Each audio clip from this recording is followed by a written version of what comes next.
Hi everyone, this is Maria. When starting using Revit, the first thing that you probably would like to add are the walls. Please join me with this quick introduction about the types of walls that you can add in Revit. First one is the basic walls. Basic walls are those that can be composed with different layers and materials. You can change the thicknesses of each of them, and in my opinion, this is the ones that I use the most in Revit. Then you have the curtain walls. The curtain walls, as the name says, it's to create curtain walls, and you can add different curtain grids, and in the intersection of each of them, you can create mullions, for example, with different sizes, and you have also between them different panels, and you can choose between having glazed panels or empty panels or solid panels. Probably we can check this better in a 3D view. There you can see how I create this mullion, or how can I change this panel. This is solid. Let's change this to shaded. You can see that both of these are glazed. This is solid, or maybe this one can be empty. Last but not least, you can find these stack walls. The stack walls are those that you can create with different basic walls. If you go on structure, you will see that from the base to the top, you have this exterior wall with this 900 height, and you could change this to different heights, and you have this other exterior wall which is variable, and this is going to complete the rest of the height of this wall.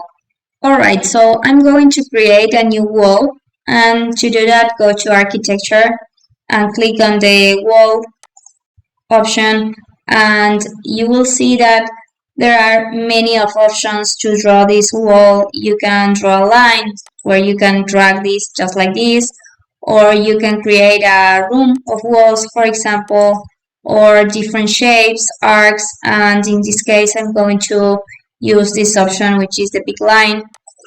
First I'm going to delete these ones, and alright, so let's go again. I'm going to pick a line, and you will see here these instance parameters. You can choose which is going to be the top of the wall.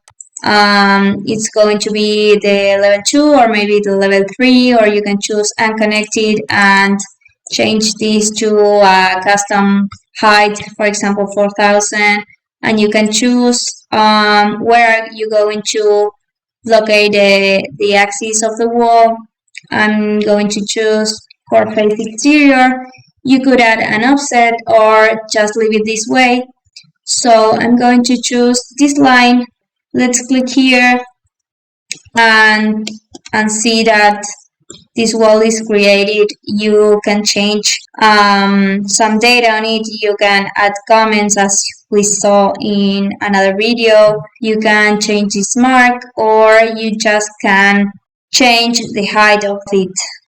Finally, a good practice is to create a section to verify if the wall has been created the way that we want to.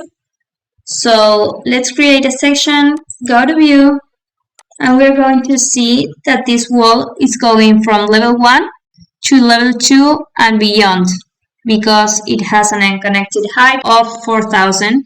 But maybe if we want to change this to go to level 2, it immediately will change, and this is going to be as we want. Alright everyone, thank you for watching. That will be all for today's video, but in my next one I'm going to talk about floors, doors and windows. Stay tuned and see you next time.